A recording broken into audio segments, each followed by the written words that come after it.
Welcome back, everyone, to the third Future Scientist webinar organized by Scientists4Future Netherlands.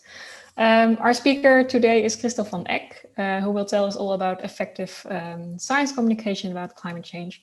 And Christel is an associate professor at the Amsterdam School of Communication Research, and there she focuses on climate change communication, and in particular the role of social media in the whole climate change polarization debate. She also hosts a podcast called A Cup of Climate, which I highly recommend you give a listen. And if you have any questions during the presentations, we are using Mentimeter, so you can go to menti.com and use the code 66609683. We will also put it in the chat next to this video, so you can ask all your questions there, and we will also use it during the presentation. So thank you, Christel, for being here. You can switch on your video and share your screen. Welcome, and the floor is yours. Thank you very much. Well, hello everyone. Nice to meet you all. My name is indeed Christel van Eck. However, I'm not an associate professor. I'm an assistant professor at the Amsterdam School of Communication Research, and I'm indeed specialized in climate change communication. And today I would like to give you a brief overview of social scientific evidence on climate change communication. What are the challenges? What is the psychology behind climate change? And also, how can we improve climate change communications and become more effective communicators?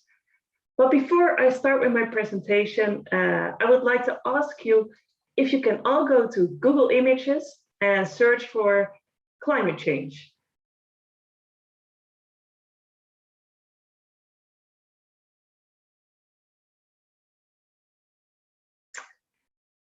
And when you're doing that, what kind of images do you see? I'll give you some time to scroll through the images.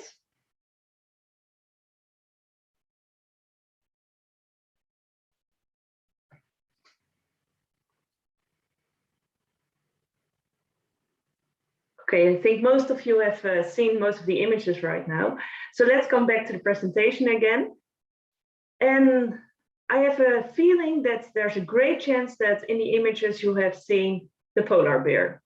Often when we're communicating about climate change, this polar bear is the iconic image of climate change.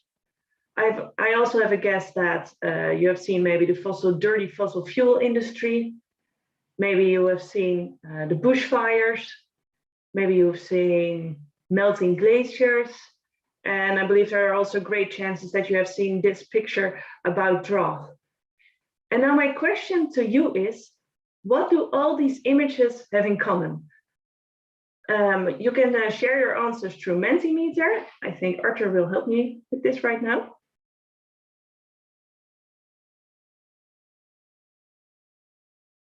Oh, I already see the first people who are entering their answers. So it's negative, climate change, cold colors, extreme weather, despair, wildfires.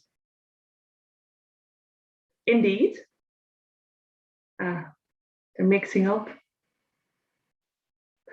Yeah, well, what I believe is that these pictures have in common is indeed, they are all very negative. It's all about disasters. It's all about the dangerous impacts of climate change. It's all about things that are acceptable to fossil fuel industries. Maybe it's far away from us. They're apocalyptic. And maybe a good question is also, what aren't we seeing in these pictures?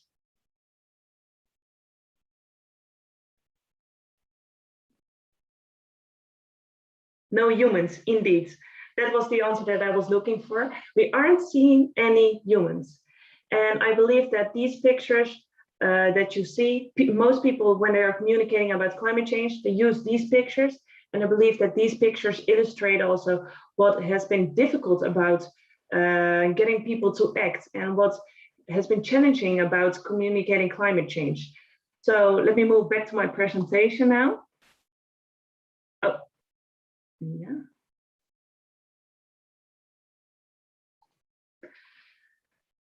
So communicating climate change has been challenging, and that's also because the issue is challenging to communicate about. And in the next part of my presentation, I will take you through a few of the challenges of communicating climate change. And let's start with the first one.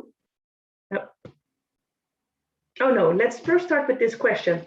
What challenges do you come across when you communicate about climate change? And you can share your answers again in Mentimeter.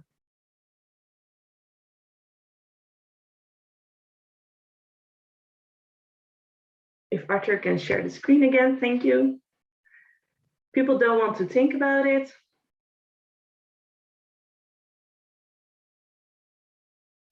Gets negative very fast. People are frustrated and don't think there's any hope. Quickly becomes very technical. It's complex, it's too abstract, too much effort, disbelief, it's too big, indifference. The diversity of background knowledge and sensitivity. Find something people feel related to. It's the rich that are the problem. There's fear and anxiety. I get the feeling that others think I'm exaggerating. How to deal with the guilt or blame.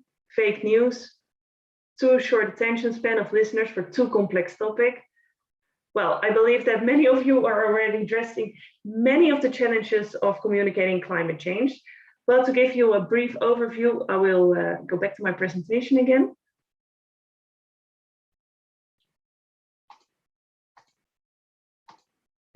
And indeed, as someone already mentioned, one of the difficulties of communicating climate change is the fact that the causes of climate change are invisible. CO2, the major culprit of climate change, you cannot grasp it, it's in the air, but you cannot feel it, you cannot see it. And the problem is also when people are emitting CO2, for example, when they are driving a car, you cannot see the car emitting the CO2, which makes it difficult for people to comprehend that the behavior that they are exhibiting is having a negative impact on the climate. So as the causes are invisible, but also the impacts are sometimes not invisible, but they are distant. Often when we are talking about the impacts of climate change, often we're talking about melting glaciers. Well, that has been the case, especially for 10 years ago.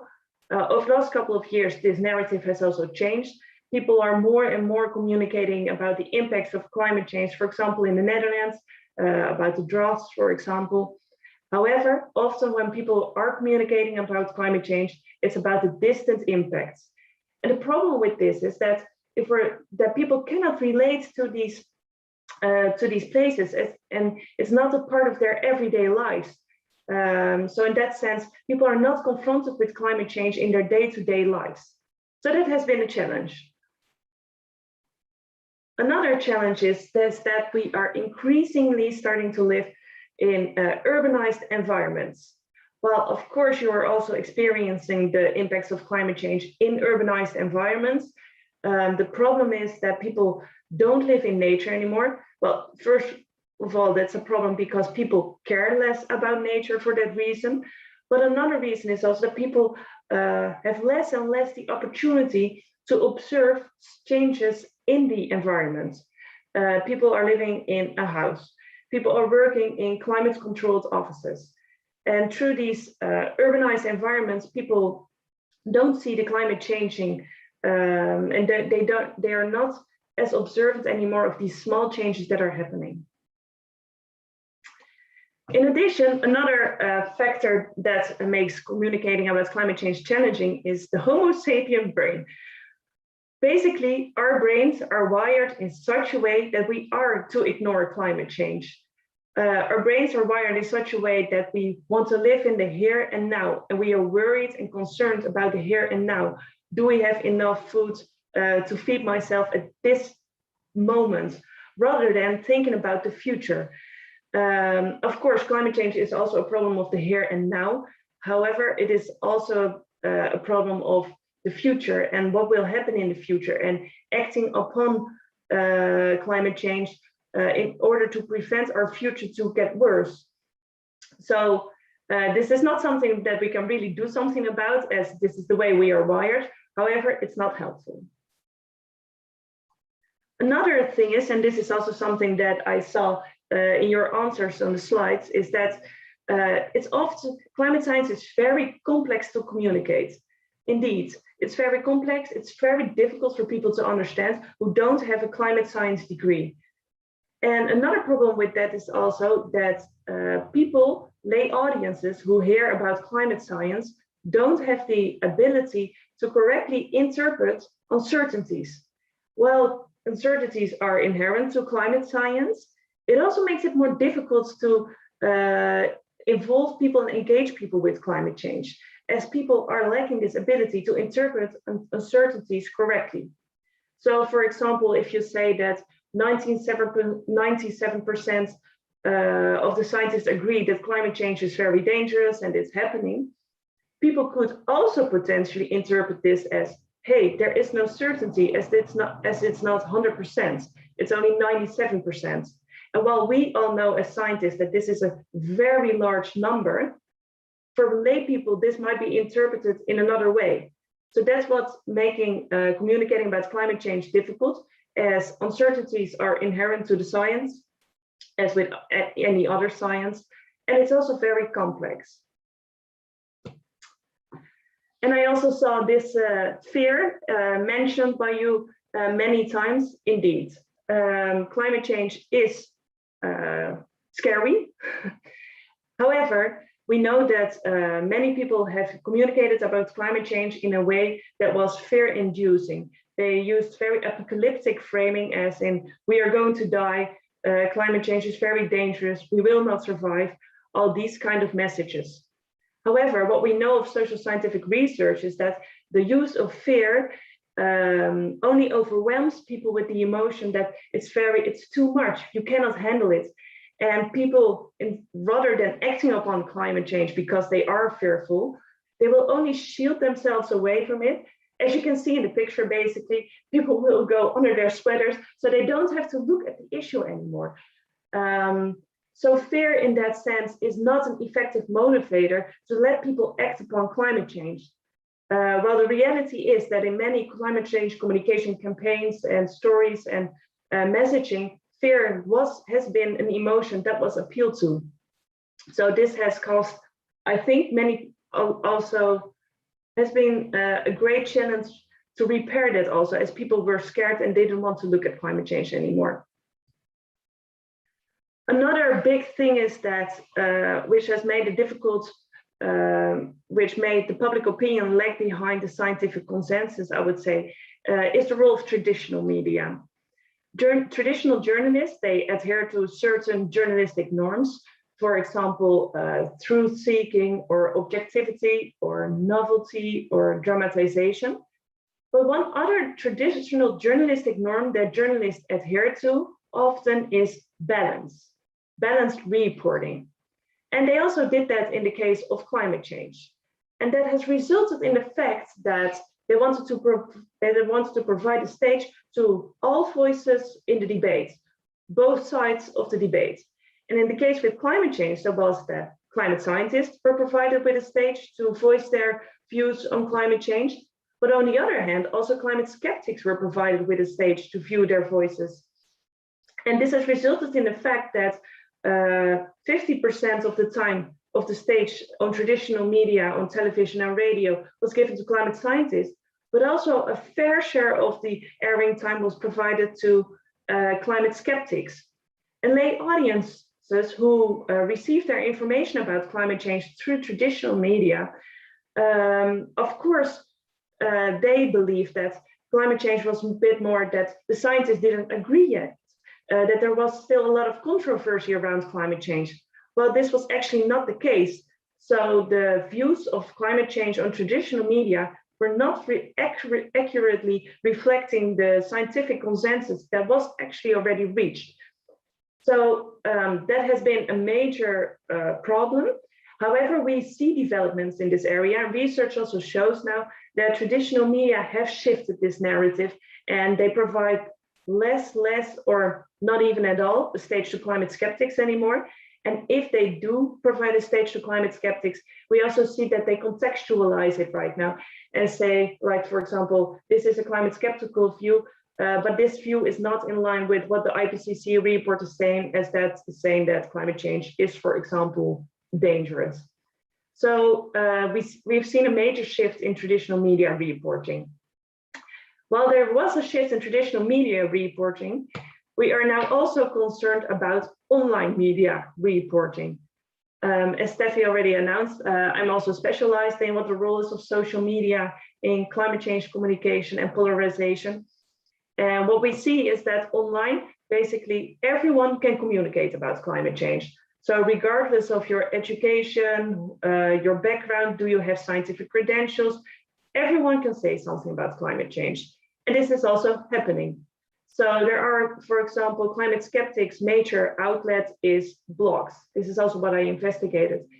And the problem with the internet is that when people are less and less exposed in comparison to traditional media to views that are challenging their own views.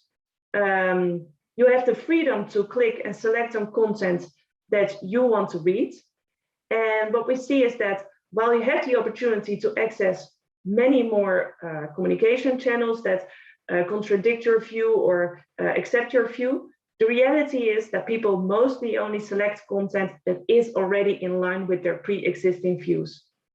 On top of that, we also see the effects of, for example, filter bubbles, which are the algorithms that customize your timeline in such a way that you are shielded away from voices that contradict your opinion and that you are only getting confirmed in your own opinion. And polarization theory teaches us that if you are only confirmed in your own opinion over and over again, you will become more extreme in your opinion and you become more confident in your opinion. So in the end, if two groups who have opposite opinions are both in different echo chambers or filter bubbles, they will only get more extreme in their views and they will only drift further and further apart from each other. So that is why online media have provided new or facilitated new forms of polarization. They accelerated polarization processes, and they also give rise to new polarization processes. Other problems with online media are also the incivility online. People are very unkind toward each other, which also results in the fact that there are a lot of interactions which are unpleasant between people who have different opinions. And this also contributes to polarization, of course. And also another reason is, which I've also seen in the Mentimeter, someone said that misinformation, fake news, there's a lot of fake news online, also because there is no gatekeeping control of journalists anymore. And also the scientific view on climate change is underrepresented on online media. So there are a lot of concerns about online media in terms of effectively engaging people with climate change. So these are a few challenges of communicating climate change. And I believe that due to these challenges, people are more skeptical about climate change or ignorant about climate change or aware about climate change, but not acting upon climate change, rather than taking action on climate change as actually is required by what the climate science is saying.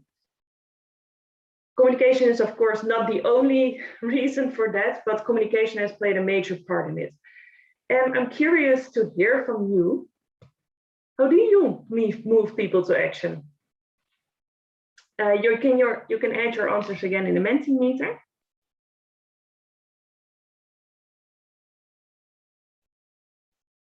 Try to be a good example, make them feel empowered. Lead by example, focus on respective people taking small positive steps in changing their behavior instead of critiquing hypocrisy. Inspire, I don't. Share what I've done myself. Repression of bad behaviors by the state. Participative approach, offer easy steps. Be the change, interesting. Positive news and examples.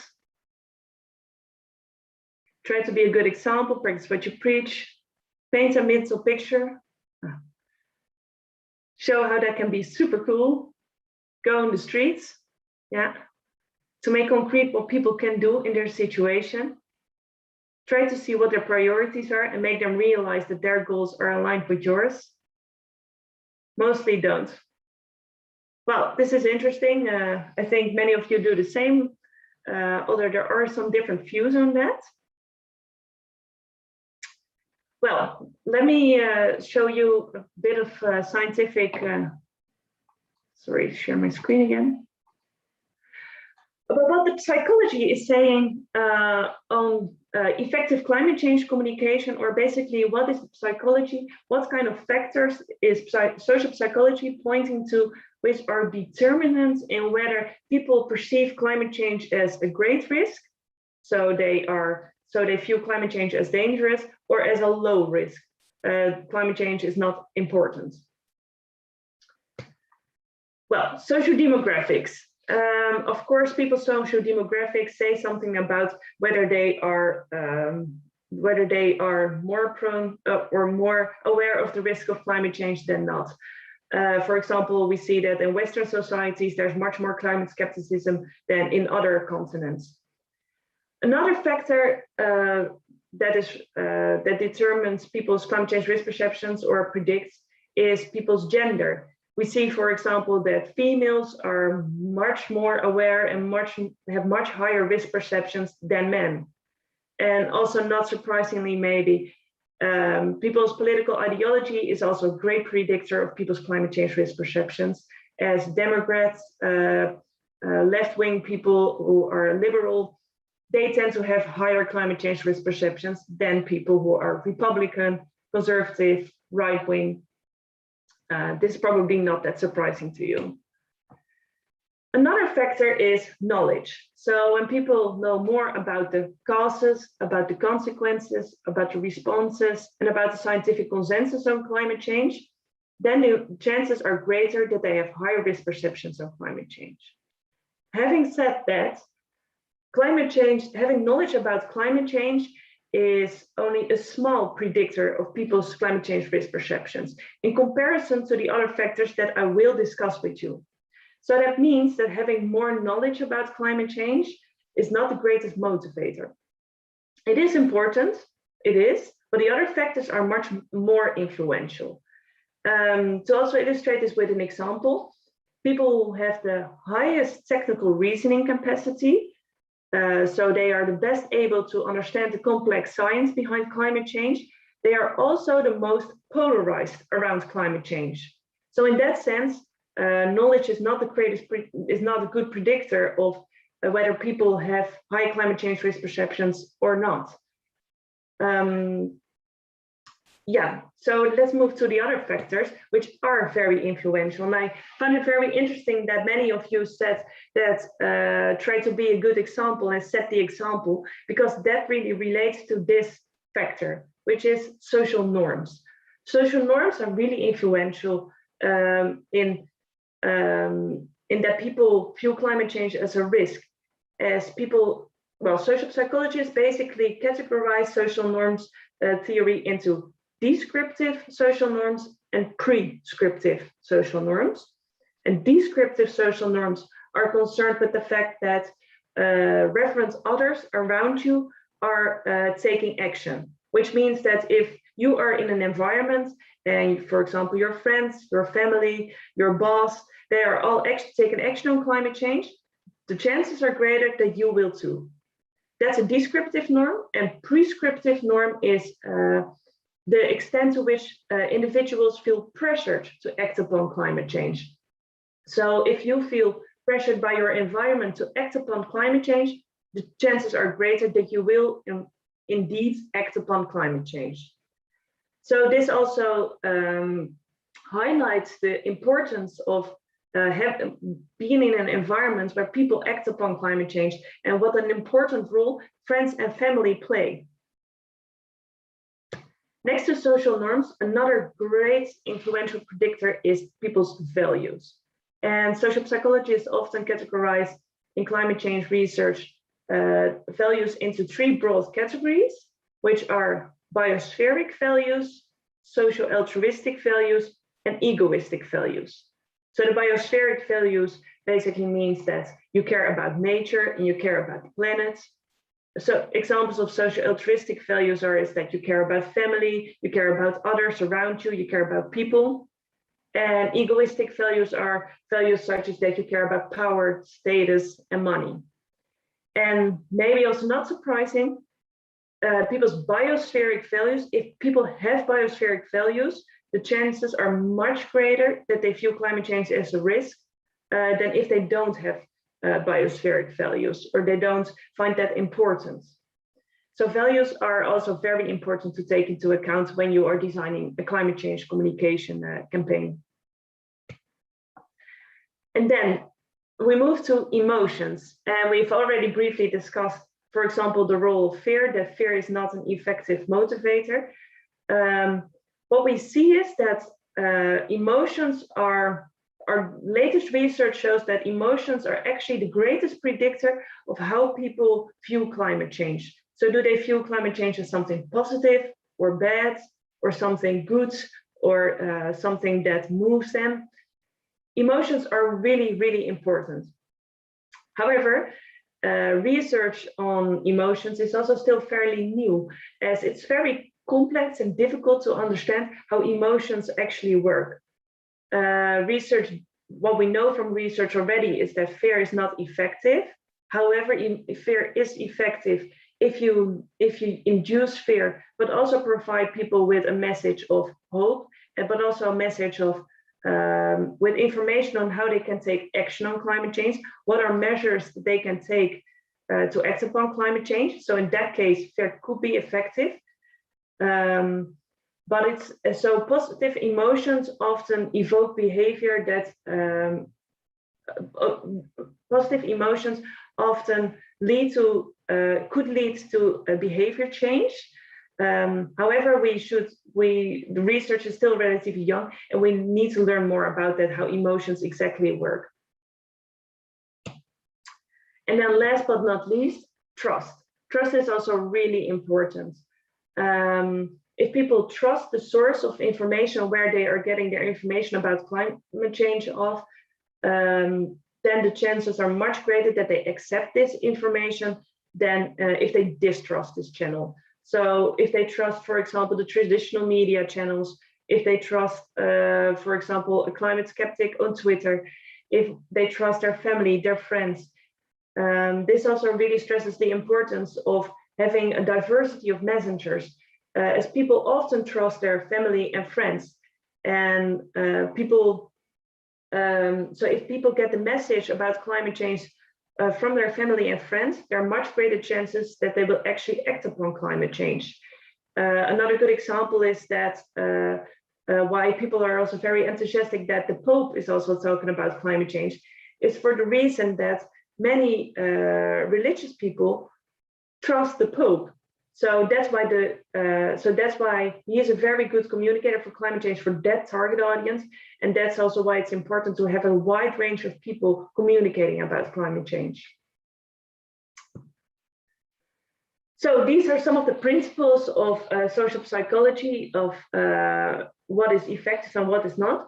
But in reality, how do you apply these principles into a conversation that you're having? How do you have effective dialogue about climate change? Well, there's also science about that. And the first major thing is know your audience. Because only when you know your audience, you know who they are, you know what drives them, what is their passion, what are their concerns.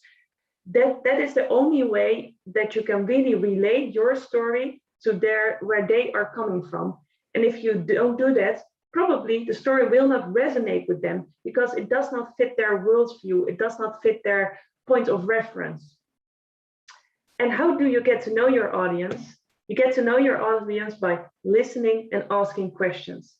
So if you start a conversation about climate change, first ask them, who are you, what drives you, what motivates you? And not necessarily in the context of climate change, but just understand who they are, what are their concerns.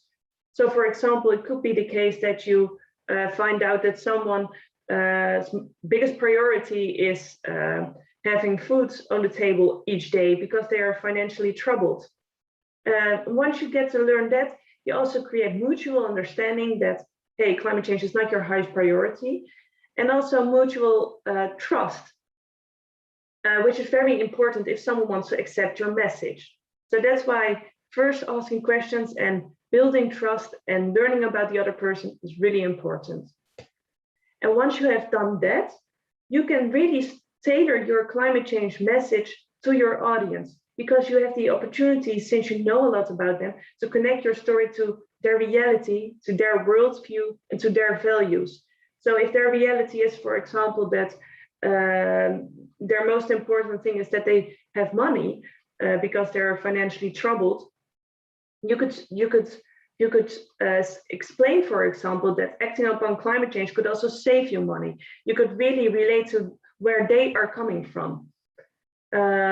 If you hear, for example, about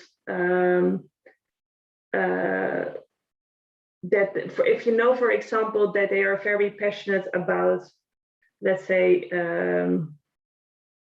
something that is threatened by climate change, you could explain to them how their reality could be affected by climate change, however, that they have the opportunity to do something about it if they act upon climate change.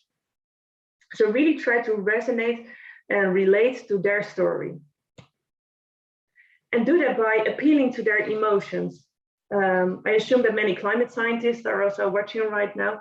And I imagine that some people also find it difficult to really show their emotions, as they also feel that they are obliged to be objective and be a scientist. And I understand that. However, I also believe that these two things can coexist, that you can also share your own emotions as a way of appealing to others' emotions. So if you share, for example, your story about why you are passionate about investigating the climate, why you care about nature, why you care about the climate, these are all things that are very, that engage people. And important is then, of course, that you really appeal to emotions that are positive. So always end your message with a message of hope, and not only, try not to only induce fear. Another thing is stick to the issue. Well, this image already says it all. My research, for example, showed that if people who have framing differences, so they think about things differently, and when they are in a conversation with each other, we see that once people start using negative identity labels to label the other person, for example, as an alarmist, as a skeptic, as someone who is stupid, that when they do that, they will not resolve the issue, and they never do that. So people will only get more polarized.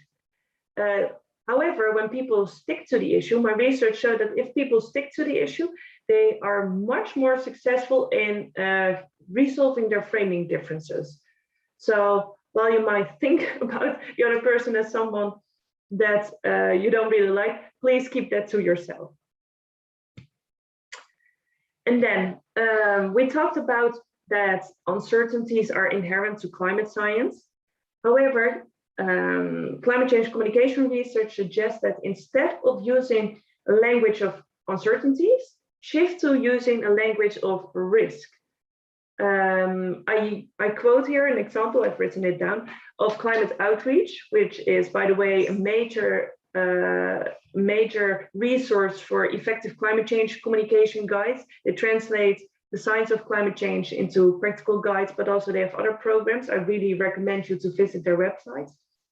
But they say, as an example, for example, do not say, although there is a great deal that is unknown about how local services will be affected, climate change is likely to cause more flooding in the future.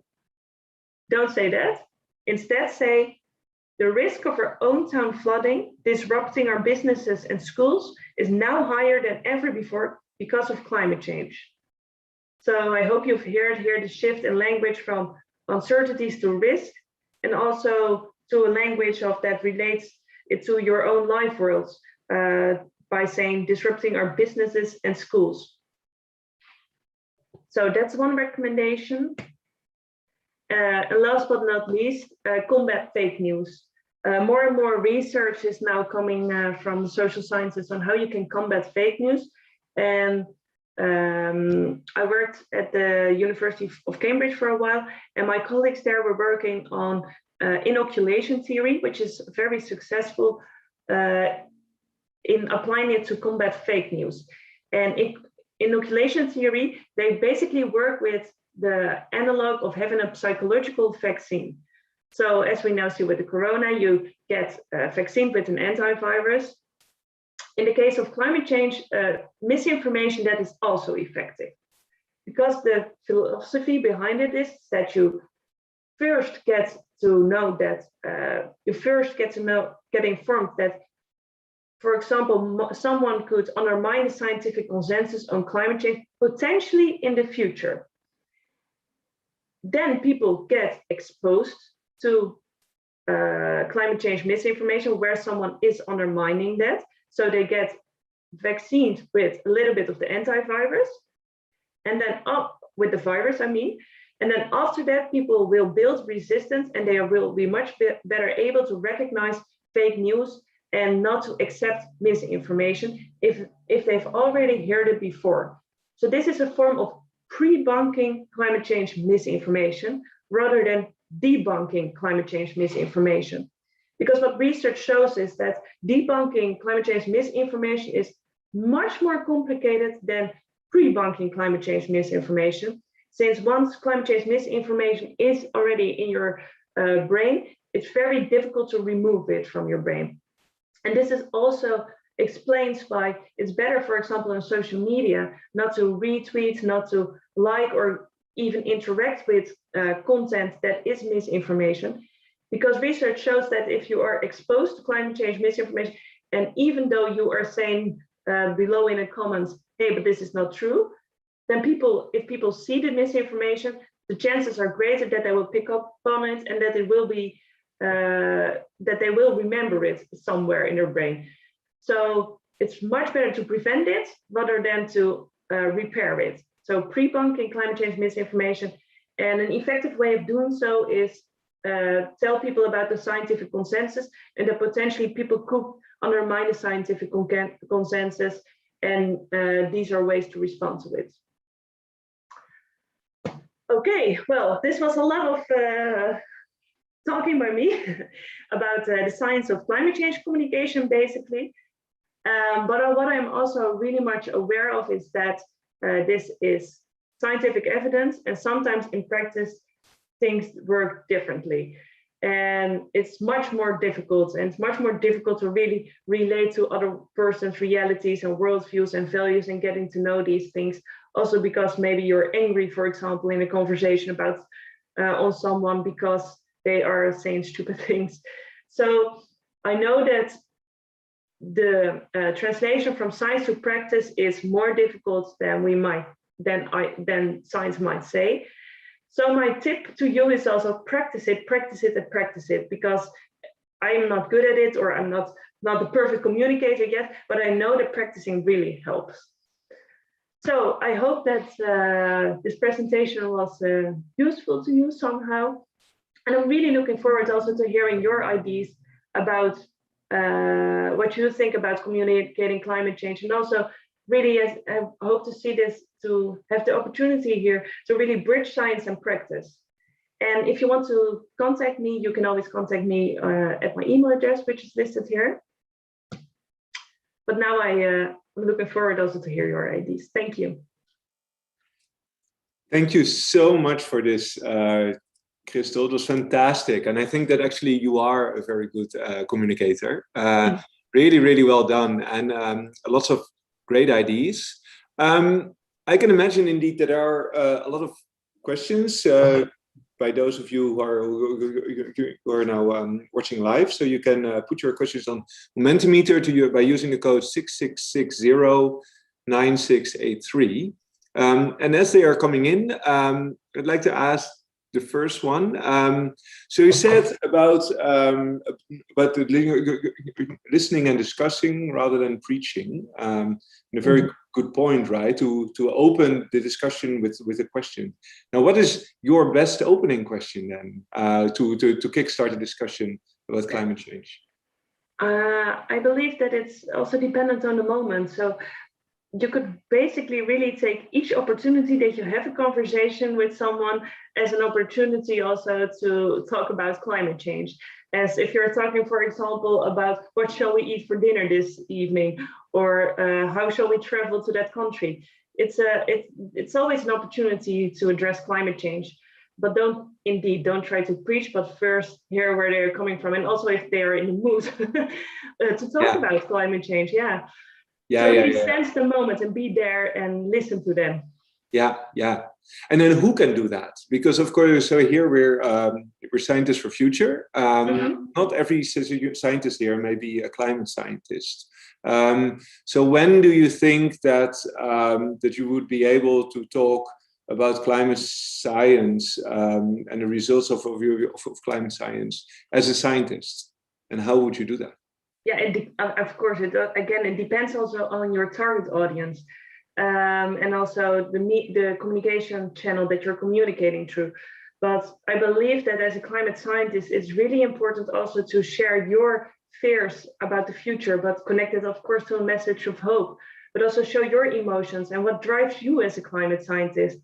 As it is important that we communicate about what the impacts of climate change are, the scientific consensus and the responses. So really educate people about climate change, that is important. But next to that, I believe that we should also communicate, appeal to people's emotions by also sharing our own emotional stories about climate change. Yeah, really good point. Hey, we've got the first questions coming in, and the first one is about this idea of pre-bunking, indeed, which is really interesting, and I to be honest never heard of. But can you give some examples of successful pre-bunking? Yeah, in the context of climate change, I know there's one research article of Sander van der Linde, and he said that the scientific consensus can really work as an important gateway to make people aware and engage people with climate change. So if you, for example, I just give an example, if you have a blog, for example, you could write about the scientific consensus, explain to people, hey, there might be people in the future that are undermining the scientific consensus. And then the best thing is also to expose them, for example, to someone who is debunking, who is undermining the scientific consensus. And then you could say like, but this is not true because this, and this. Scientific consensus is really effective. Wow, yeah, that's cool. That I'm gonna try that. That's a good idea. Hey, another question is so you talked about fear as an obstacle for action sometimes. Yet if you look at the movement here or at the Extinction Rebellion, may not have been fear that actually has driven young people into action, and the fear for their future. Well, what we know is that fear is not a good motivator. However, we know that fear is a good motivator if it's coupled with people with practical measures on how people can take action. So they feel that they are that their self-efficacy, which means that they feel like they can do something about it. And people, I have the feeling that everyone who is here at Scientists for Future, but also people who are going on the streets, for example, they feel fear, but they also have the feeling that they can do something about it. And that's why we are here and they are there. I would assume that's how I would explain it. Yeah. Hey, so in talking about age, and this is a question for myself that I had, like, so in all of the predictors for people's climate change risk perception, you didn't mention age. So is it not a predictor? Well, sometimes it is, because sometimes when it is, then young people are often indeed more likely to view climate change as a greater risk. However, the evidence is not very consistent yet here. So this is a less strong predictor than the other two. Okay, good. So I guess what's interesting also is that we talk about here about the climate crisis, but of course there's many other crises in the world that we have right now. And how do you think that the two relate, or is climate change communication, is it particular in a certain way? Is there something that sets it aside, for example, from, well, communication about the vaccines or the more in general, the health crisis? Yeah, well, I believe that, for example, with the corona crisis, there are a lot of parallels in that there are, for example, people who believe in conspiracies. And then again, I believe that the way is that we should try to ask them questions and have a dialogue with them and try to really relate to their worldviews and values. So I believe that these are some basic principles that we can apply to many more cases. However, climate change is also an odd case in some ways, because due to the fact that the causes and impacts are much more abstract and distant and things like that. And that's very different, for example, with the coronavirus. Yeah, I can imagine. But some of the other environmental crises are also distant and remote. And for example, I also work on the problem of the plastic soup. Nobody has really ever seen the plastic soup, right? It's just tiny piece of plastic floating in an immense ocean. Yet, I've never met a plastic denier. Everyone understands that is a problem, whereas for climate change that may not be the case. So what's the difference there, or do you think there's a difference? Yes, that's true. I didn't know that there are no people that don't believe that plastic is a problem, because I believe that also with plastic there are many people ignorant of the fact that plastic is causing problems. And I think that shares with the climate change issue that the impacts of throwing your plastics away, they're not visible like straight away how it impacts the environment. So I'm not sure. I don't know anything about that issue in particular, but yeah. But what do you think then about generalizing the climate crisis a bit more to environmental crisis, using it as a way to talk also about the biodiversity loss, all the things that are connected? Is that a strategic, or does it just make everything more confusing? I think that's very strategic, yeah, because I think you can do the same things because values are very important in how people shape their views about the climate, but I believe also in the environment. So if you appeal to people's biospheric values, so when they care about the planet, you of course also address immediately other environmental problems. So I believe that if we do that if we make much greater effort in trying to appeal to people's biospheric values, we address multiple problems. Yeah. Oh, interesting. Hey, so then a bit about, well, how you do this communication, right? And you've talked a lot about dialogue, which is a great way, I guess, and you say it's very, very effective, but it also sounds very face-to-face. And this is a question from the audience again. How do you actually have a dialogue then with a group, right? How do you make a dialogue in mass communication? And in particular, I guess what I would then ask is, who would be best placed to do that? Would that be the climate scientists or the influencers or politicians? Yeah. Well, it depends, I would say again. So for example, if you're on social media and then you're talking to a greater group of people, then I believe that if you're communicating, for example, about the effects of climate change, then I believe that it's important to be wary of that you evoke positive emotions, to start with evoking emotions and to start evoking positive emotions. What we see, for example, is that many people are very negative on social media, and especially this negative content goes viral. While we also want, well, this is more fear-inducing or it's more polarizing, so try to be positive, try to appeal to people's emotions, and yeah, it's more difficult to get to know your audience, but you can always end your tweet or comment with a question, and that's the way to invite people also to have a dialogue. Yeah, interesting. Hey, and then so far we've really talked about the people as if it's one group, but then and this is again a question from the audience. All these suggestions, do they apply just to everyone, or do you see that our communication methods that work as better specific for people's profile? Is there any evidence for that? And what works for whom? Yeah, so it is, of course, the communication, how you tailor it is dependent on the situation that you're in. So, for example, the messenger is really determined by the situation that you're in, as people need to trust the messenger. So, if you're, for example, in a group of friends, then it's much easier, I believe, because then these principles of the social norms and trust are very effective. But if you're, for example, talking about religious people, then the Pope is a really effective messenger. So it's really context dependent. And I believe also as a scientist, sometimes it's the best to be the scientist and to talk in your role as a scientist. But in some situations, it's also good if you're with your group of friends to just be the friend who is there and take on that role. Yeah. Okay. And then, so to follow up, another question that just came in from the audience. So is it then a good idea as a scientist to show your fear to the public?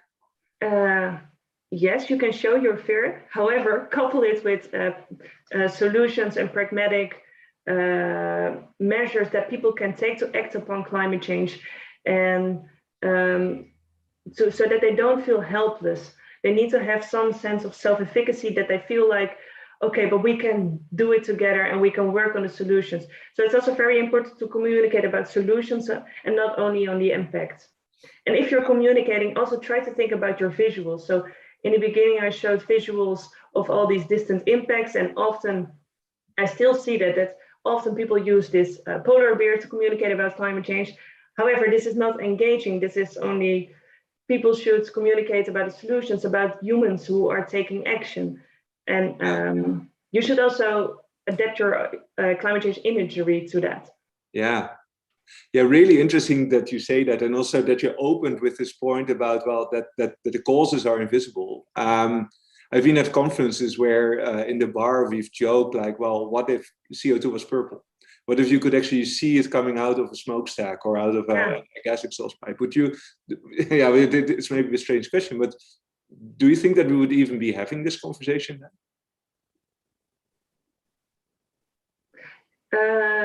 I don't believe at this, like, it would be this extreme. However, I do believe that we would still have the conversation, because, as I said, communication is not the only thing that would bridge this gap between scientific consensus and public opinion, as there are also politics and all these other areas that require attention. However, I do believe that it would have made the job of communicators much easier.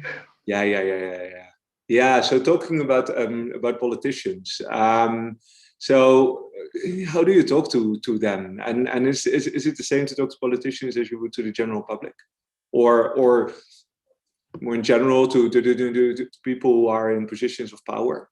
Mm-hmm. I don't know any social science research that specifically looks on how to talk with politicians. Will be interesting also to look at that in particular. But I believe then again, it's important to indeed know who you are talking with. So if you're, for example, talking with people of a left wing, then there are much greater chances that they have very strong biospheric values. However, when you're talking to a center political party, they have much greater, for example, family-oriented values. So try to tailor your story again to the values of these several political parties. That would be my answer to this question right now. Yeah.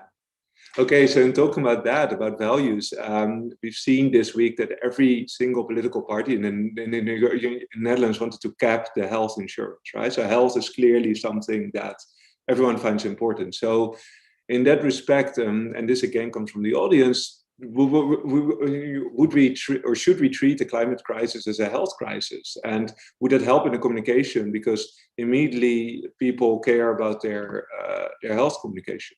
Yeah, I believe that like many people care about their health. So if you couple health to climate change, I think that's a really important thing to do. If people make that connection, indeed. So that's also what I try to explain with, try to tailor your story to where the other person is coming from. If they care about health, or if they care about making money, or if they care about whatever their priorities are in life, or their family, try to tailor your story to to your climate change message, as climate change is basically affecting many aspects of our life. So you have many opportunities also to relate climate change to that point of view. Yeah.